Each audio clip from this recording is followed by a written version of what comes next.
Hello everyone, today we are going to learn how to create thread in Solid Edge. Okay, in here I will create new part. Now for example, I will draw circle, set into top plane. You can press F3 to lock and I will set top view. We create circle in here and I will set for diameter in the circle 20. Use extrude tools to extrude these objects. You can click here extrude, select the objects, and I will set extrusion into 100.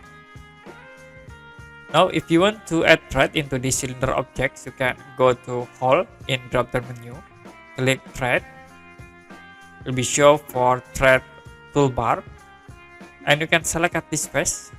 It will be set for 30 for distance, like I will set it to 70, enter, it's for 70.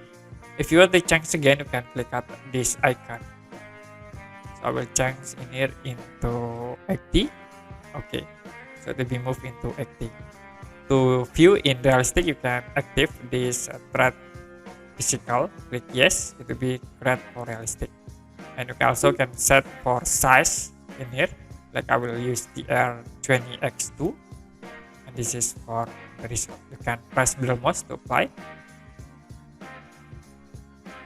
Okay, that's it. It's how to add threads in Solid Edge software.